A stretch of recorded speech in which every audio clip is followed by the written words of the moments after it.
Uma boa noite a todos, né? Vamos dar continuidade aos comentários da Constituição Federal, artigos 40 e 41 da Constituição. Tá? O artigo 40, ele versa o seguinte: aos servidores titulares de cargos efetivos da União, dos Estados, do Distrito Federal e dos municípios, incluídos suas autarquias e fundações, é assegurado o regime de previdência de caráter contributivo e solidário, mediante contribuição do respectivo ente público, dos servidores ativos e inativos e dos pensionistas, observados critérios que observam o equilíbrio financeiro, atuarial e disposto nesse artigo. O artigo 40, o caput dele, ele tem redação. A redação foi dada pela Emenda Constitucional 41, tá, de 2003, e esse artigo, ele dispõe sobre... Esse artigo dispõe sobre o servidor público efetivo, né, o servidor público efetivo, que é assegurado o regime próprio,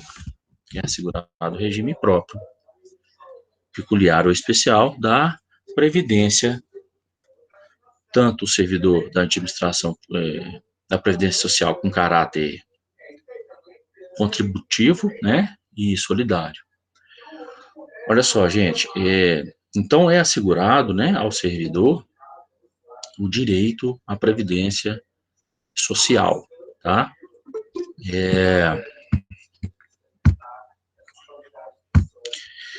Bom, por caráter contributivo, a gente entende que tanto o servidor da administração pública quanto qualquer outro servidor, né, eles devem contribuir com as suas devidas cotas ao recolhimento das contribuições previdenciárias. E já quando a gente fala de caráter solidário, né, a gente está falando que os servidores, tanto ativos quanto inativos, aposentados, né, e pensionistas, eles devem contribuir com o regime da Previdência Supra. Então, esse artigo, ele trouxe que os servidores de cargo, dos cargos públicos, né, efetivos da União, Estado, Distrito Federal e municípios, devem continuar a contribuição para a Previdência, tá, gente? Então, assim, mesmo a pessoa aposentada, mesmo sendo pensionista, ela teria que contribuir, né, continuar contribuindo para que a Previdência tenha a vida e continue conseguindo, né, arcar com os salários, aí, com as pensões, com os benefícios que são designados, né, que são repassados aos seus servidores, né. Parágrafo 1º, gente. Os servidores abrangidos pelo regime de previdência de que trata esse artigo serão aposentados, calculados seus proventos a partir dos valores fixados na forma do parágrafo 3º e 17. Inciso 1º. Por invalidez permanente, sendo os proventos proporcionais ao tempo de contribuição, exceto se decorrente de acidente em serviço, moléstia profissional ou doença grave, contagiosa ou incurável na forma da lei. 2. Compulsoriamente, aos 70 anos de idade, com proventos proporcionais ao tempo de contribuição. 3.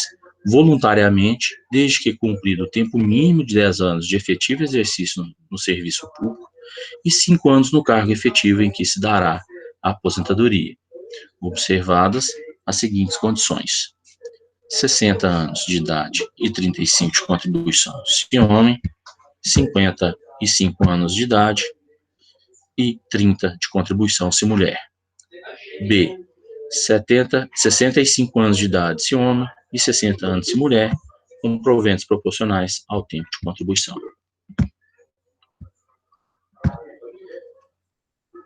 Gente, e aí, sim, vamos entender primeiro o que a gente chama de provento, né? Provento é a designação técnica dos valores pecuniários devidos aos servidores inativos, tá? Aposentados e disponíveis. A aposentadoria, ela vai constar, né? Ela consta nesse parágrafo como voluntária, como compulsória, ou através de implemento de idade, ou por invalidez permanente, tá? Quando a gente fala de aposentadoria voluntária, a gente tem que pensar o seguinte: depende, né, a questão de voluntária, por ser voluntária, depende da vontade do servidor acerca do momento, né, de exercer o seu direito de inatividade remunerada, tá? Então, essa aposentadoria voluntária, ela pode sofrer aí, o pagamento dos proventos, eles podem ser integrais ou parciais, né, dependendo o tempo de contribuição, tá? Elas serão integrais quando servidores que contêm 10 anos de serviço público e 5 anos no cargo em que se aposentaram, né? Então, sim, é um pré-requisito para que ela seja integral, ok? Tendo 60 anos de contribuição e 60 anos de idade, 35 de contribuição, né? Se fala 60 anos de contribuição, a pessoa trabalhar o resto da vida. Se homens, e no caso de mulher, 55 de idade, 30 de contribuição. E da mesma forma, esse provento ele será proporcional, né? Se o servidor, independente de qualquer outro requisito, tiver 65 anos de idade, se homem, e 60 anos, se mulher. Ok? Olha, gente, vale dizer que os referidos proventos integrais, a partir da emenda constitucional 41, tá? Ela não significa, como anteriormente, que os proventos correspondentes ao que o servidor percebia na ativa, né? Ou seja, embora designados como integrais, eles não serão de modo algum integrais, pois haverá o cálculo do valor dos proventos de acordo com o valor arrecadado durante o tempo de contribuição. Então, assim, mesmo ele preenchendo os requisitos, né, não quer dizer que ele vai receber aí o teto, porque vai depender do quanto que ele recebia, né, do quanto que ele contribuía de acordo com os recebimentos, ok?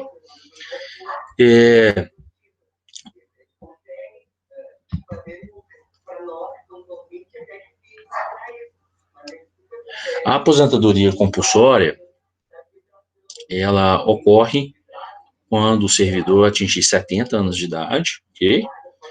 Tanto para homem quanto para mulher, independente de qualquer outro requisito. E será como proventos proporcionais ao tempo de contribuição, salvo, evidentemente, né, se o servidor atingir tal idade, já houver, né, já ter preenchido os requisitos para aposentadoria de maneira voluntária, né? Então, assim, mesmo de forma compulsória, se ele preencher os requisitos para voluntária, ele vai receber de forma integral aí os seus proventos. Caso seja compulsório, mas que ele não tenha atingido os requisitos para a forma voluntária, ele continua recebendo de forma parcial, né?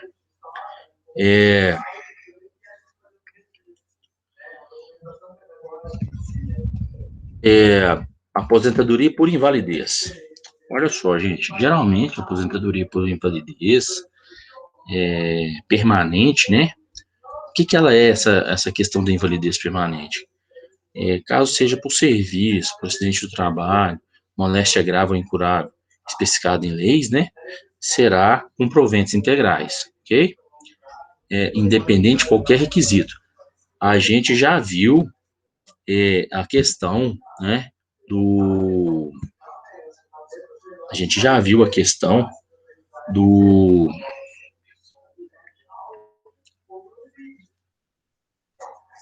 onde que eu parei, gente? A gente já viu lá, quando a gente falou em direito, a gente viu um pouquinho sobre previdência social, e acredito que vocês tiveram direito previdenciário, vocês estão tendo direito previdenciário?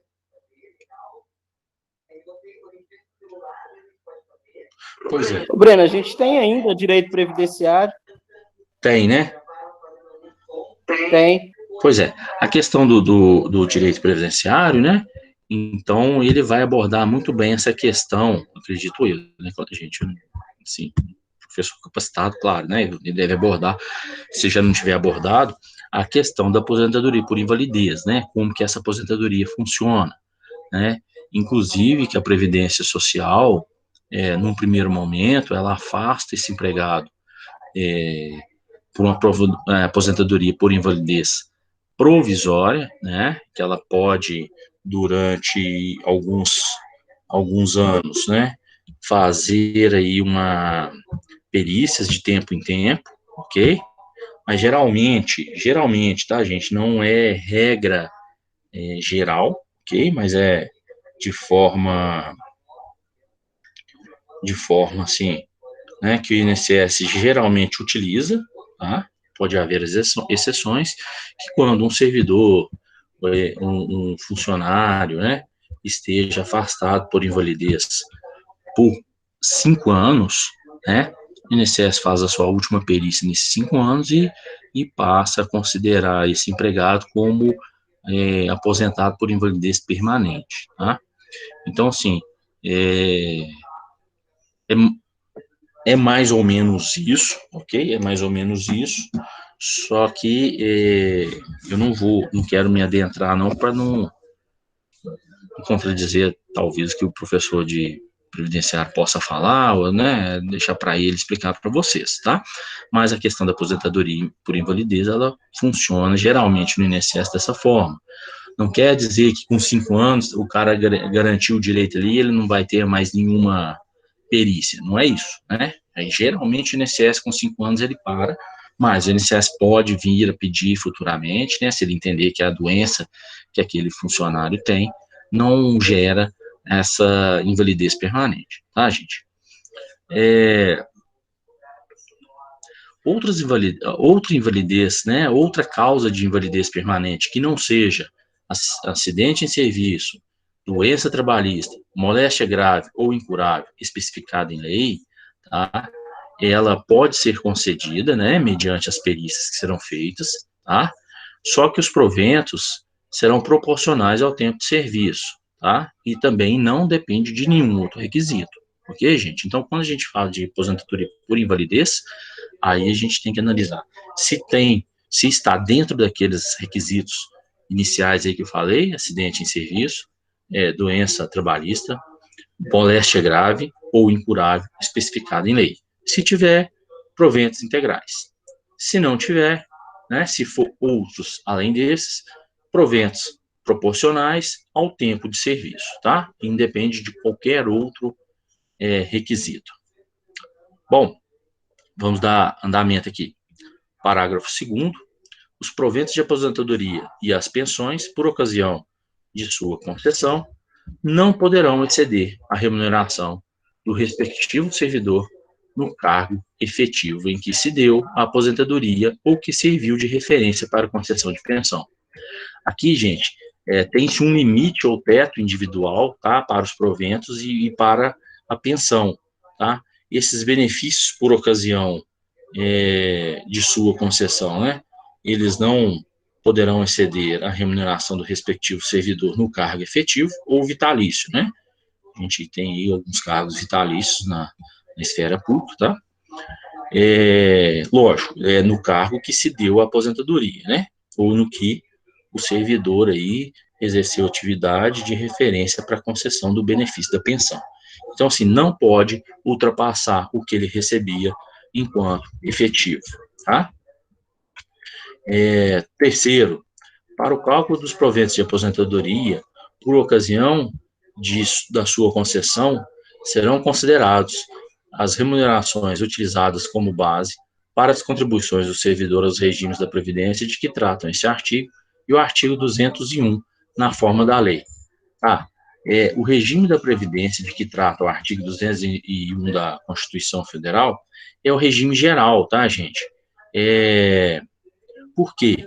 Porque o cálculo, né, do valor dos proventos, ele vai ser de acordo com o regime geral, tá? E esse cálculo, ele é efetuado de acordo com o valor arrecadado durante todo o período de contribuição do servidor para os regimes, tanto o regime previdenciário, tanto especial quanto geral, né? E a partir desse valor é que haverá o cálculo de uma média aritmética simples para se chegar no valor dos proventos, né? Então, eles calculam primeiro aquele valor da contribuição durante o período, né? Se é contribuição especial, se é contribuição geral, para depois fazer o cálculo dessa média e descobrir quanto que o empregado, que o servidor vai receber, ok? Quarto, é vedada a adoção de requisitos e critérios diferenciados para concessão de aposentadoria aos abrangidos pelo regime de que trata esse artigo, ressalvado nos termos definidos em lei complementares os casos de servidores. 1. Portador de deficiência. 2. Que exerça atividade de risco. 3. Atividades sejam exercidas sob condições especiais que prejudiquem a saúde ou integridade física, né? Esse parágrafo, ele foi acrescentado, gente, pela emenda constitucional 47 de 2005, tá? E ele dispõe sobre aposentadoria especial para servidores portadores de necessidades especiais ou os que exercem, né, atividade de risco, como os policiais, ou ainda cujas atividades sejam exercidas sobre condições especiais, né, que prejudicam a saúde e a integridade física, né, aqueles que trabalham mediante atividades insalubres, ok? Ressalta-se que essa norma, né, tem eficácia contida, pois ela depende de uma norma complementar regulamentadora que deve ser editada para se fazer valer tais direitos, né? Aquela questão da norma da eficácia contida, que provavelmente vocês já viram em direito constitucional, né? Que há necessidade aí de uma edição de um decreto para regulamentar, né? Como que essa norma será aplicada, ok? Parágrafo 5º. Os requisitos de idade e de tempo de contribuição serão reduzidos em 5 anos em relação ao disposto no parágrafo 1º, 3A, para o professor que comprove exclusivamente tempo de efetivo exercício das funções de magistério na educação infantil, ensino fundamental e médio, tá? Gente, a Constituição, ela reduziu o prazo, né, de aposentadoria para os professores em 5 anos. No entanto, ela manteve para professor de universitário é o regime geral normal, ok? Para professor, né, do ensino médio, infantil ou fundamental, aí sim existe essa redução, tá?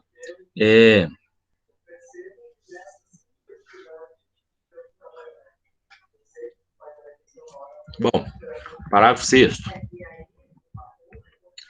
Ressalvadas as aposentadorias decorrentes dos cargos cumuláveis na forma dessa Constituição, é vedada a percepção de mais de uma aposentadoria à conta do regime de previdência previsto nesse artigo.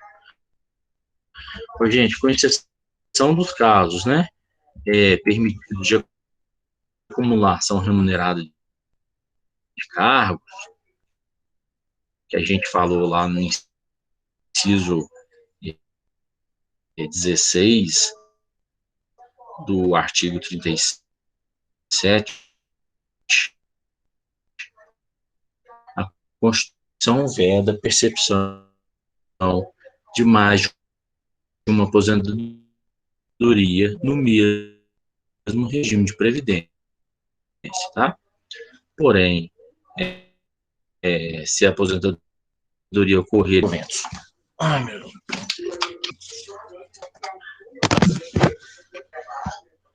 Bom,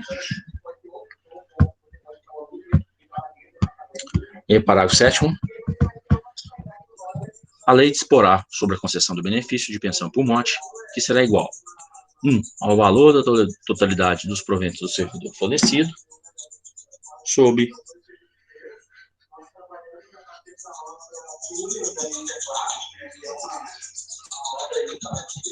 servidores do servidor falecido até o limite máximo estabelecido para os benefícios do Regimento Geral de Previdência Social, de que trata o artigo 201, acrescido de 70% da parcela excedente a esse limite, caso aposentado à data do óbito. Ou, 2, ao valor da totalidade da remuneração do servidor no cargo efetivo em que se deu o falecimento, até o limite máximo estabelecido para os benefícios do Regime Geral de Previdência Social, que trata o artigo 201, acrescido de 70% da parcela excedente a esse limite, caso em atividade na data do óbito.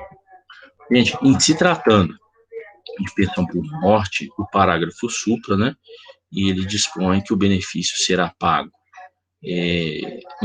pelo mesmo valor da remuneração, tá, do servidor em atividade, quanto do seu falecimento, né? Então, é o mesmo valor, tá?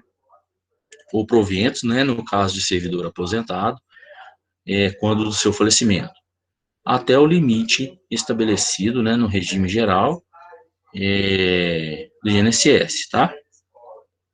Caso o valor da remuneração ou dos proventos do falecido seja superior ao limite, então a pensão vai ser paga, né? Da seguinte forma, eles pegam o limite e acrescentam 70% do que passar do limite, tá?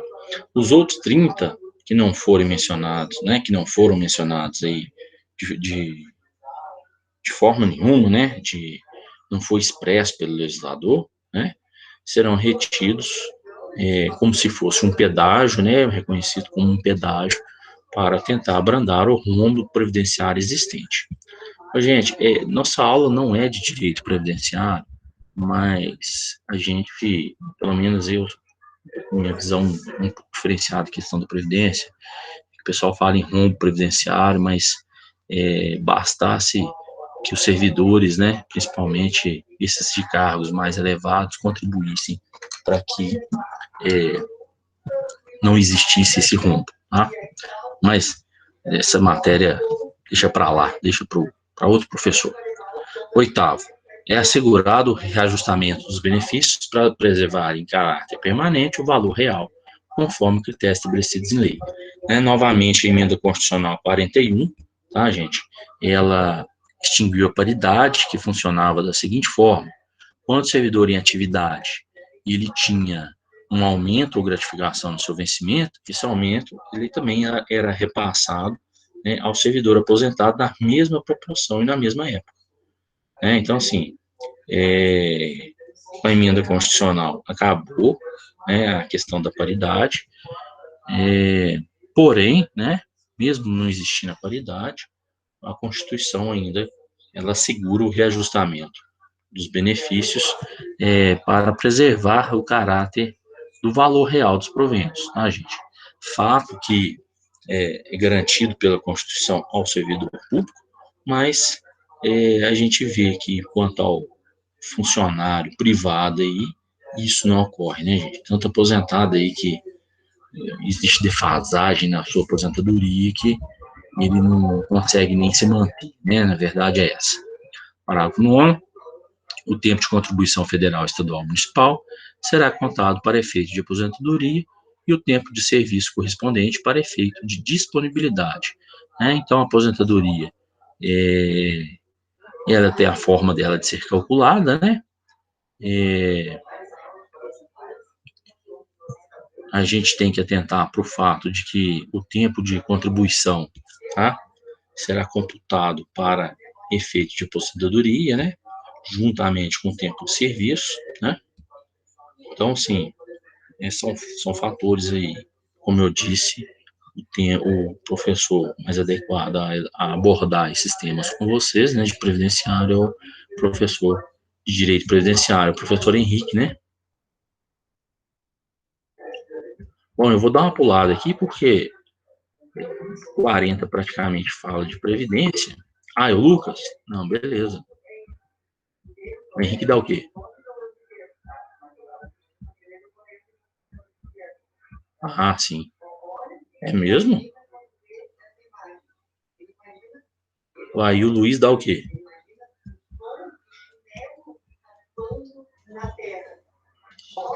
Estão doidos, gente. É o contrário. Ah, tá. Tá, verdade, verdade.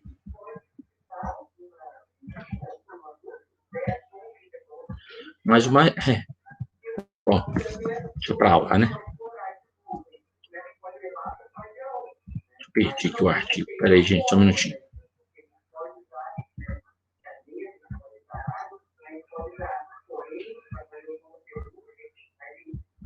Bom, vamos pular aí, porque o artigo 40, praticamente, ele fala o tempo todo de aposentadoria, né, de contribuição. Depois vocês dão uma lida aí. Qualquer dúvida me procure, mas podem buscar também o professor Lucas, né, que ele pode esclarecer para vocês, mas é bem tranquilo a questão do artigo 40. E o 41, ele versa o seguinte, né, são estáveis após 3 anos de efetivo exercício os servidores nomeados para cargos de provimento efetivo em virtude de concurso público, né? Então, nós voltamos aí pulando a questão da aposentadoria, a questão da previdência social, a questão do estágio probatório, né? Os servidores públicos estáveis são aqueles que, após aprovação em concurso público, né, então ele é aprovado, ele é nomeado para um cargo de provimento efetivo, né, ele tem que apresentar vários documentos, passar por exame médico, diversos exames, né, diversas etapas aí, dependendo do concurso. Quem pode falar isso com maior propriedade para a gente até o Rafael, não sei se tem mais algum colega concursado aí, mas o Rafael, ele é servidor público concursado, né? Então ele sabe como que, também, né, Nilson? Desculpa, o Nilson, né? Então sabem como que funciona, como que é essa questão da né, dos diversos aí estágios de um concurso público, né? Depois de tudo isso ainda existe um período, né, de estágio probatório. Esse período de estágio probatório, ele é um período de 3 anos, né, de efetivo exercício no cargo, tá, para o qual o servidor público foi aprovado, né, e geralmente todos os anos é feito uma avaliação de desempenho, tá, gente? O resultado dessa avaliação, lógico, ele tem que ser homologado, né? E depois de homologado e comprovado que esse funcionário, desculpa, que esse servidor público, ele preenche os requisitos, né? Ele está apto aí a continuar como agente público, né? Só então, depois desses 3 anos, pelo menos aí 3 avaliações de desempenho, é que esse servidor público, né, ele pode ser considerado efetivo, né? Ele pode ser considerado estável, tá, gente?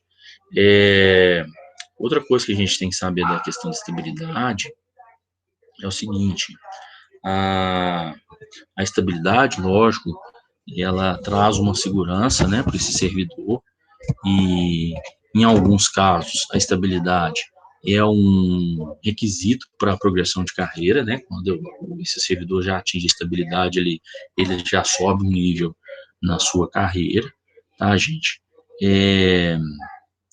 Existe alguns processos que esse servidor talvez nem chegue a passar pelo período de estágio probatório, existe, né? Pode acontecer, tá? Outra coisa que a gente tem que lembrar antes de, de efetivar, né? Antes desse servidor ser considerado estável, né? Apesar de completou-se aquele período e ele adquire a estabilidade, né? A gente tem que observar que essa estabilidade, né? Ela tem que ser publicada, tá, gente? Ele tem que ter mais uma publicação, tá? Então, isso quanto a servidores de forma geral. Exceção aqui a gente tem para juízes e promotores de justiça, né? Que é o nosso, mais voltado para a nossa área, que eles são ocupantes de cargo público vitalício, né? São cargos pro resto da vida. Só que o estágio probatório, tanto para juiz como promotor, ele é apenas de 2 anos, tá?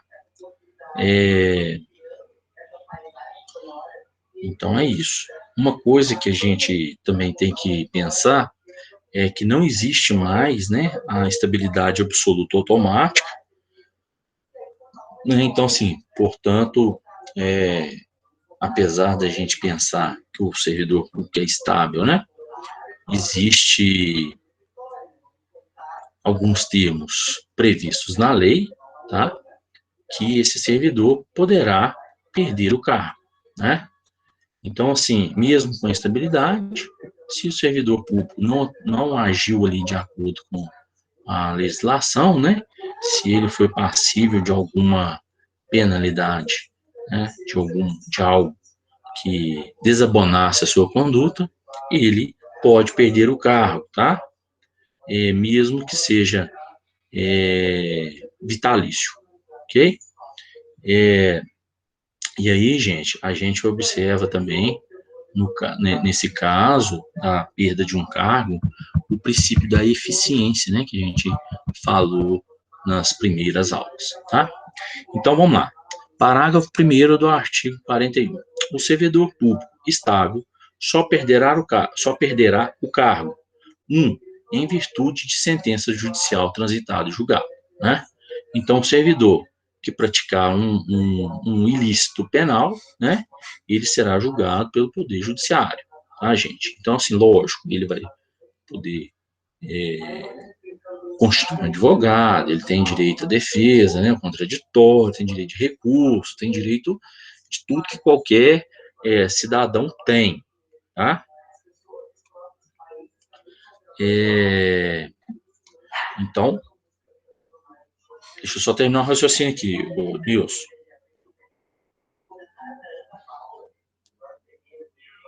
Onde que eu parei?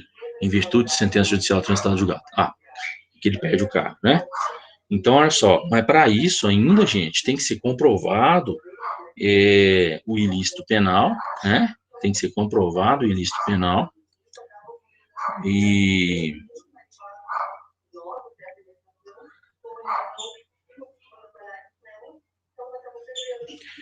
esse ilícito tem que ser e esse ilícito penal mesmo comprovado, tem que haver a decisão de trânsito em julgado, né? Trânsito em julgado. Mesmo que a administração pública ela constate, através da avaliação periódica de desempenho, que o aproveitamento do servidor vitalício é insuficiente, ela não pode, né, destituí-lo, tá? No caso de servidor público que tenha que a sua função é vitalícia, né? Ele vai enviar o cargo para o Tribunal de Justiça competente e esse vai fazer, né? Ele vai processar e julgar o caso em questão, tá?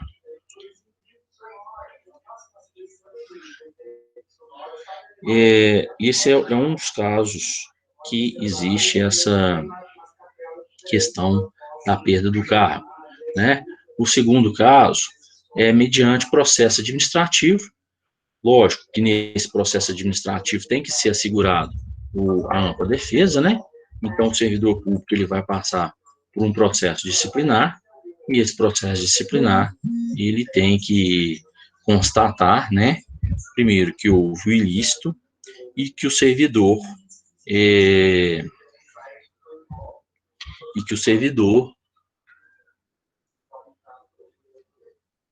teve também assegurado o seu direito ao contraditório e ampla defesa, tá? 3.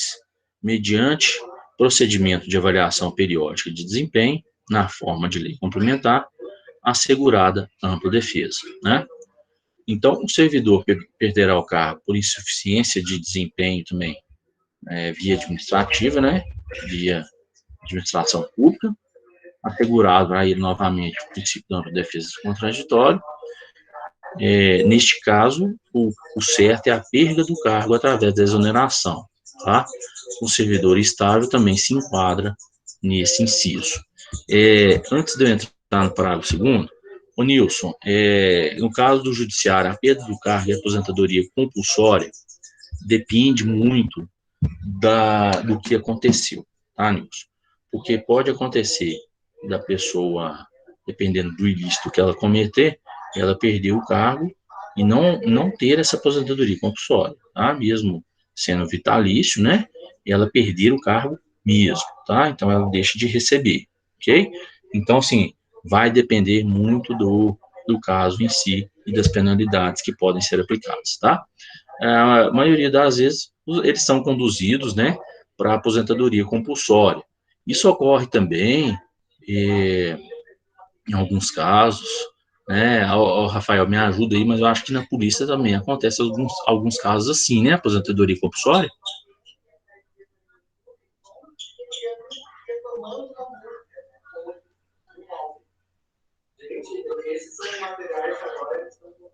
Rafael não tem não, né? Ah, Nilson, então vai depender. Pode ser compulsório ou realmente ele pode perder o carro. Não sei se Rafael tem não? Oi. Mas se for oficial, nas Forças Armadas era assim, não sei se agora, na Marinha, quando eu servi. É conduzido, né, para aposentadoria compulsória, né? Agora o graduado, que é de sargento para baixo, perde o cargo e perde o salário. Não, vamos pensar numa patente mais alta, né? Agora, na patente mais alta, o cara, dependendo, perdia o cargo e a mulher dele estava recebendo. Era assim. Tá certo. Mudou. Em 1980 isso, né? Era assim. Depende muito de muita coisa, né? Se você for pensar, a nossa Constituição é de 88 também. Então, tem que... Então é de 88. Deve ter mudado, não sei. Agora, se a mulher gostasse do cara, estava tudo bem. Se não gostasse, complicava a vida dele. Lançou, né? Gente, então, vamos dar continuidade aqui. Parágrafo 2º. Invalidado... Nossa senhora, que pequena letra aqui. Invalidado por sentença judicial a demissão do servidor estável, ele será ele reintegrado e o eventual ocupante da vaga, se estável, reconduzido ao cargo de origem, sem direito à indenização, aproveitado em outro cargo ou posto em disponibilidade com remuneração proporcional ao tempo de serviço, né? Então, aqui a gente está falando de reintegração ao serviço público e recondução. A reintegração é a reinvestidura do servidor estável no cargo anteriormente ocupado, né? Ou no cargo resultante de sua transformação, quando invalidada a sua demissão por decisão administrativa ou judicial, né? Com ressarcimento de todas as vantagens. Gente, lógico, a pessoa, às vezes, ela passou por um processo ou administrativo ou judicial que teve, né, seu cargo aí, que ela perdeu seu cargo, ela recorreu, ou se for administrativo, ela entrou com um processo judicial e teve, né, o direito a ser reintegrado, tá? E ela vai ser, né, ela vai retornar ao cargo anteriormente ocupado, ok? E vai voltar a receber o que ela recebia e será, né, indenizado por todas as vantagens que ela deixou de perceber. Diferentemente da recondução, né, que a recondução é o retorno do servidor ao cargo ocupado anteriormente sem direito à indenização, tá, gente? Beleza. Vamos lá. Parágrafo 3º. Extinto o cargo ou declarado a sua desnecessidade, o servidor estável ficará em disponibilidade com remuneração proporcional ao tempo de serviço até seu adequado aproveitamento em outro cargo público. Então, aqui nesse artigo, faz-se necessário a gente atentar para o fato de que a disponibilidade do serviço do servidor público, ele perceberá, né, a partir do momento da sua disponibilidade, ele perceberá a remuneração proporcional ao tempo de serviço, ok? E não proporcional, ela é proporcional ao tempo de serviço e não é proporcional ao tempo de contribuição, tá? Ou de forma integral, podendo ser acumulado o tempo de serviço prestado em outras esferas de governo, tá, gente? E aí, quando a gente fala de aproveitamento, né, o que seria o aproveitamento? O aproveitamento é o ato pelo qual a administração literalmente aproveita o servidor que se encontra disponível, né? Ele está disponível ali, mas às vezes ele está esperando vagar um cargo, ou, né, vou dar até um exemplo fácil para vocês entenderem, né? E ele está disponível, mas não existe o cargo. Então, é um chamamento, né, desse servidor para o retorno à atividade. Isso aconteceu muito na prefeitura de Belo Horizonte, quando desse concurso público para professor de EMEIs, né, das escolas municipais de educação infantil, que às vezes chamou tanta gente nesses últimos concursos que sobraram pessoas dentro das escolas que elas ficaram disponíveis na escola, mas elas não tinham o que fazer. Então, o que a Secretaria Municipal de Educação fez? Chamou esses servidores, né, e informou para eles, olha, na escola onde você está, você não pode continuar, porque você está lá, mas você está num cargo vago, né, não existe o cargo, na verdade, você está disponível, mas não tem um cargo para você lá, e nós temos cargos nas escolas tal e tal e tal, e esse servidor, ele foi aproveitado em outras escolas, tá? Então, é mais ou menos isso para vocês entenderem. Parágrafo 4º, como condição para aquisição de estabilidade, é obrigatória a avaliação especial de desempenho por comissão instituída para essa finalidade, né? Então, a avaliação de desempenho, ela é feita geralmente pela própria instituição, né, pelos servidores e pelos superiores hierárquicos ali dentro daquela instituição. Eles vão fazer, né, através de uma comissão própria